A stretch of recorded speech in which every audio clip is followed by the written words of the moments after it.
तो फ्रेंड्स अब हम मूव करते हैं फंडामेंटल राइट्स के सेकंड पार्ट के सेकंड कैटेगरी के तरफ, जिसमें राइट टू फ्रीडम।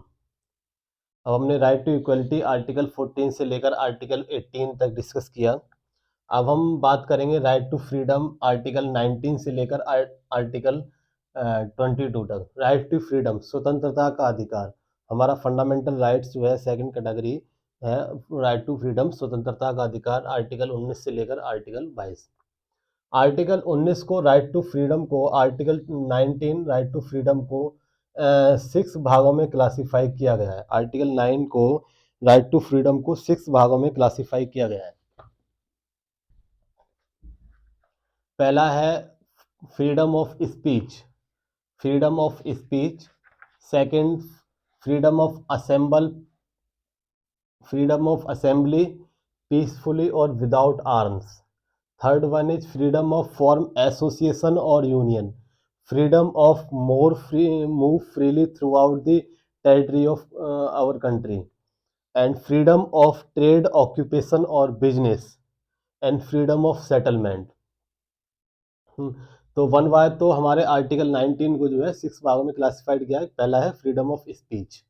आपको speech, freedom of speech and expression, आपको कॉन्स्टिट्यूशन जो है बोलने का अधिकार देता है, और freedom of speech and freedom of expression. But इसमें भी एक्सेप्शन है। Freedom of speech and freedom of expression में भी एक्सेप्शन है। आप कोई ऐसी स्पीच नहीं दे सकते हैं जो किसी व्यक्ति की के जो है मान सम्मान को हानि पहुंचा रही हो। आप कोई ऐसा नहीं है कि आप फ्रीडम, आपको फंडामेंटल राइट्स के अकॉर्डिंग अकॉर्डिंग आर्टिकल 19 के अकॉर्डिंग फ्रीडम ऑफ स्पीच और एक्सप्रेशन है। आपको पूरी आज़ादी है, आप कुछ भी कहें, अपने विचारों को कहीं रखें, अपने विचारों को एक्सप्रेस करें, आपको पूरी आज़ादी है। लेकिन उस आज़ादी के तहत जो है आप जो है कुछ ऐसा नहीं बोल सकते हैं कि किसी की मान सम्मान को ठेस पहुंचे। तो किसी का जो है डिफेमेशन नहीं कर सकते आप। और सेकंड वन जो है, इसके एक्सेप्शन है कंटेम्प्ट ऑफ कोर्ट। कोर्ट का कंटेम्प्ट नहीं कर सकते आप, कोर्ट के खिलाफ कुछ नहीं बोलते, कंटेम्प्ट ऑफ कोर्ट नहीं कह सकते जो है।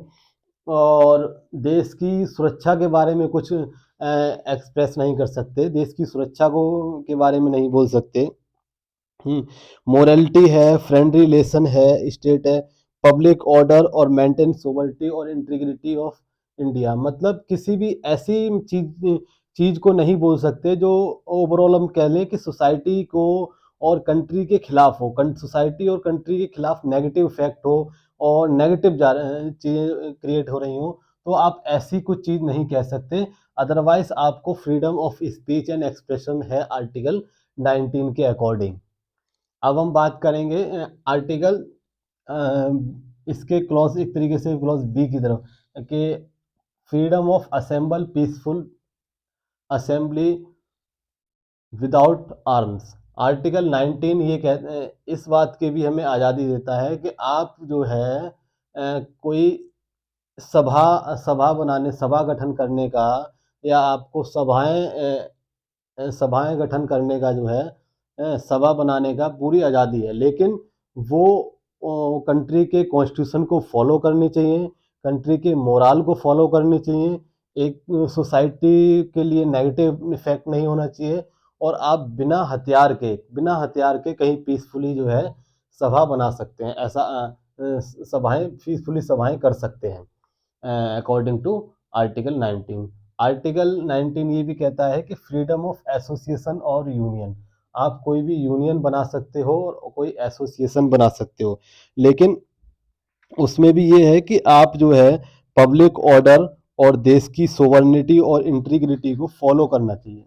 अगर आप देश की सोवर्निटी, इंटीग्रिटी और पब्लिक ऑर्डर को नहीं मानते हैं, उसके खिलाफ कोई ऐसा संगठन बनाते हैं, कोई ऐसा संगठन बनाते हैं जो देश की सुरक्षा को और देश की सुरक्षा के लिए खतरा हो, देश के लिए खतरा हो, तो आपका वो वैलिड नहीं रहेगा इन फंडामेंटल राइट्स के। अदरवाइज आप जो है अगर कोई पॉजिटिव संगठन बना रहे हैं, कोई वैसा संगठन बना रहे हैं जो मानव अधिकार के लिए जरूरी है, देश के हितों की रक्षा करता है, और देश की मोरलिटी को और सोवर्निटी को जो है फॉलो करता है, तो आप कहीं भी जो है फ्रीडम ऑफ आपको जो है एसोसिएशन और यूनियन बनाने का पूरा अधिकार है। आप थ्रू आउट कंट्री कहीं भी जा सकते हैं, move freely with in the territory of country. आप किसी भी कंट्री की टेरिटरी में जा सकते हैं, थ्रू आउट कहीं मूव कर सकते हैं।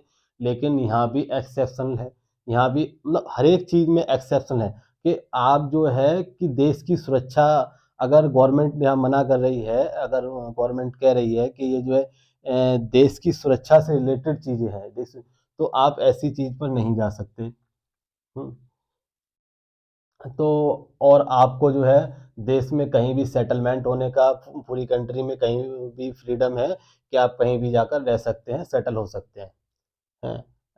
वो अलग बात है, जम्मू एंड कश्मीर को जो है कुछ स्पेशल राइट्स के अकॉर्डिंग जो है, according to article 370 and article 35A के वहाँ पर आप जो है, लेकिन अब तो जो है गवर्नमेंट ने जो है अमेंडमेंट एक्ट के आर्टिकल 316 के अगेंस्ट जो है आर्टिकल 317 को भी कुछ कमज़ोर कर दिया गया है, और उसको ख़त्म कर दिया आर्टिकल 370 को।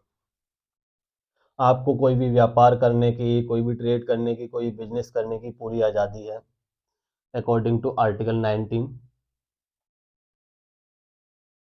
उसके बाद आता है article 20। Article 20 of our Indian constitution आप ये कहता है कि safeguard the right of person accused of crime by prohibiting. कि आर्टिकल 20 ये कहता है कि कोई भी व्यक्ति है, अगर उसने कोई क्राइम किया है, तो वो अपराधी तब तक अपराधी नहीं माना जाएगा जब तक कोर्ट उसे साबित नहीं कर देगा कि ये अपराधी है। जब तक उसके खिलाफ जो है सारे सबूत, गवाह उसके खिलाफ बयान नहीं देंगे, और कोर्ट जब तक ये प्रूफ नहीं कर देगा कि वो एक्यूज्ड है, तब तक आप उसे एक्यूज्ड नहीं कह सकते। ऐसा कहता है हमारा आर्टिकल 20। तो कोई भी व्यक्ति है, अगर उसने किसी की कोई कॉन्स्पिरेसी की है, यदि या कोई क्राइम कमिट किया है, तो आप उसे क्रिमिनल तब तक नहीं कह सकते जब तक कोर्ट वेरीफाई नहीं करता है, कोर्ट उसे अपराधी साबित नहीं करता है, तब तक आप उसे क्रिमिनल नहीं कह सकते। ऐसा कहता है आर्टिकल 20। कि मानो भाई किसी ने आपके सामने कोई अपराध कर दिया या किसी ने कुछ कर दिया, तो आप उसके साथ नाम के टाइटल के आगे अपराधी लगा दें। ऐसा नहीं कर सकते जब तक कोर्ट उसे ये प्रूफ नहीं कर देगा कि ही इज क्रिमिनल, वह अपराधी है। तो ऐसा कहता है आर्टिकल 20।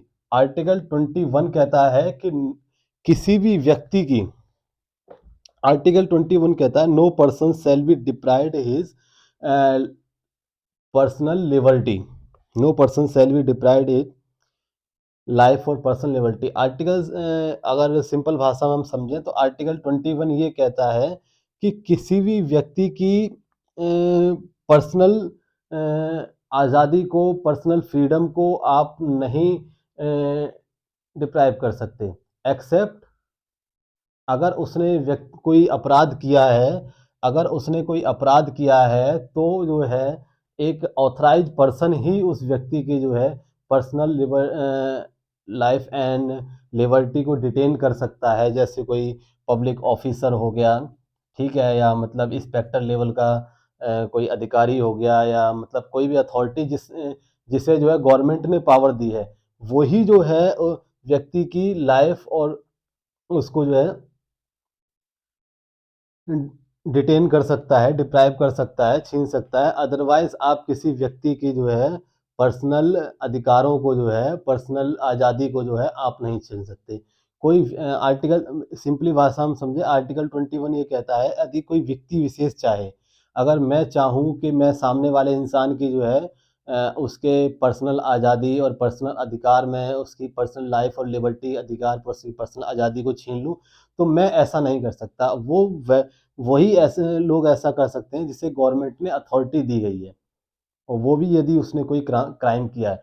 और आर्टिकल 22 ये कहता है कि article 22 of our Indian constitution simply भाषा में ये कहता है कि अगर किसी भी पब्लिक ऑफिसर ने या किसी भी अथॉरिटी ने आपको जो है अरेस्ट किया है, या अरेस्ट किया है किसी केस के अगेंस्ट, तो उस अथॉरिटी को, उस पब्लिक ऑफिसर को with in 24 hours, with in 24 hours आपको मजिस्ट्रेट के सामने पेश करना पड़ेगा।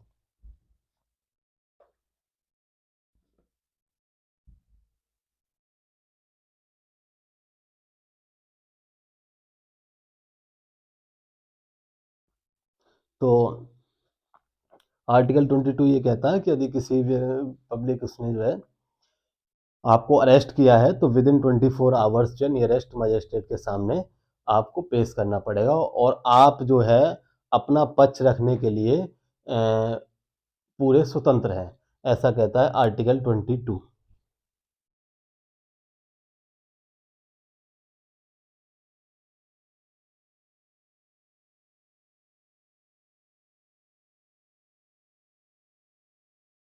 अब उसके बाद आता है अब हमने जो है पार्ट इसकी second category right to freedom के बारे में बात करी।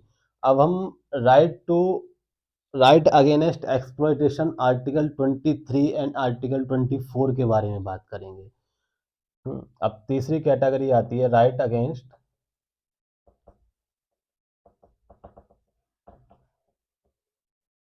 Exploitation. Right against exploitation article 23 and article 24। Right against exploitation article 23 and article 24। शोषण के विरुद्ध अधिकार। तो आर्टिकल 23 में जो है कहा गया है, आर्टिकल 23 शोषण के विरुद्ध अधिकार, आर्टिकल 23 में कहा गया है कि आप जो है ह्यूमन फोर्स, आर्टिकल 23 में फोर्स लेवल को प्रोहिबिट किया गया है, फोर्स लेवल को अपराध में कि आर्टिकल 23 में ये कहा गया है कि आप किसी से जबरदस्ती काम नहीं कर सकते हैं, मतलब आप किसी को फोर्स करके उससे काम नहीं करवा सकते हैं। तो फोर्स लेबर को जो है आप काम नहीं करवा सकते, जबरदस्ती किसी से कोई काम नहीं करवा सकते, ऐसा आर्टिकल 20, और मतलब उसका जबरदस्ती कोई काम नहीं करवा सकते हैं, और आप किसी किसी का जबरदस्ती शोषण नहीं कर सकते हैं अपने फायदे के लिए।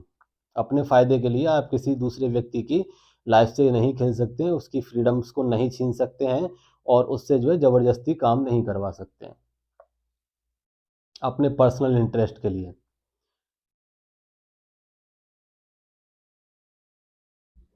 एंड आर्टिकल 24 में जो है, आर्टिकल 23 में जो है किसी से आप ज़बरदस्ती काम नहीं करवा सकते, फोर्स नहीं कर सकते हैं आप किसी को, किसी का शोषण नहीं कर सकते हैं। ठीक है, आर्टिकल 24 में कहा गया है बाल मजदूरी को अपराध माना गया है अगेंस्ट आर्टिकल 23, कि आप जो है 14 साल से कम उम्र के बच्चे से जो है बिलो देन 14 ईयर्स और 18 ईयर्स, बिलो देन 14 ईयर्स, 14 साल से कम उम्र के बच्चे को जो है से आप हम काम नहीं करवा सकते।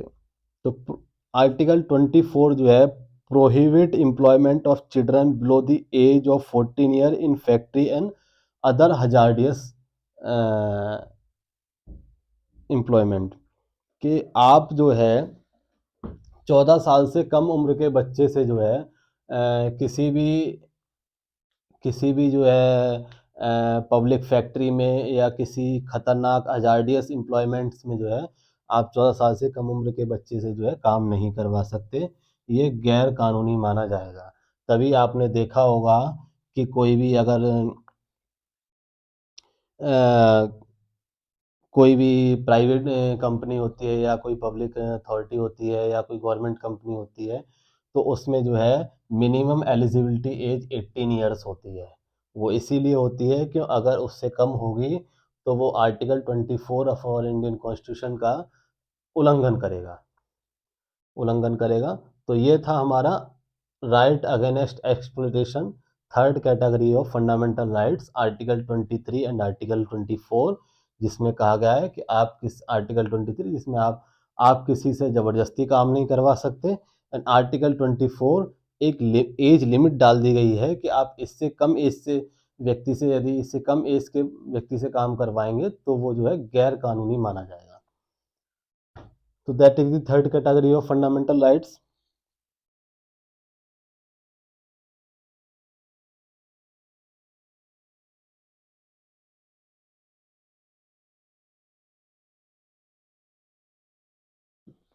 तो ये third category of fundamental rights. तो आज आज के लिए सिर्फ इतना ही। अब हम फंडामेंटल राइट्स के पार्ट सेकंड, वीडियो सेकंड में, पार्ट सेकंड में लेकर आपके सामने आएंगे, जिसमें हम डिस्कस करेंगे फंडामेंटल राइट्स की 4 category: right to freedom of religion, and cultural and educational right, and right to constitutional remedy. तो फंडामेंटल राइट्स की 6 कैटेगरी, 6 फंडामेंटल फंडामेंटल राइट्स को 6 कैटेगरी में डिवाइड किया गया था। पहला right to equality, right to freedom, and right against exploitation, and right to freedom of religion, and cultural and educational right, and right to constitutional remedies. जिसमें हमने part fundamental right की ये जो वीडियो है पार्ट फर्स्ट की हम बना रहे हैं, जिसमें पार्ट फर्स्ट में हमने हमने जो है 3 कैटेगरी के बारे में डिस्कस किया फंडामेंटल स्टार्टिंग की। अब पार्ट सेकंड वीडियो में जो है हम फंडामेंटल राइट्स के पार्ट सेकंड की वीडियो में हम आगे की 3 कैटेगरीज के बारे में डिस्कस करेंगे। तो आज के लिए फंडामेंटल राइट्स की इस वीडियो में आज के लिए सिर्फ इतना ही, और मिलते हैं इसके सेकंड पार्ट में। तो तब तक के लिए thanks, and thanks for watching my video. और मेरे द्वारा दी गई जानकारी अगर आपको सही लगी हो तो please like and subscribe my channel the ocean of education. Thanks for watching the video.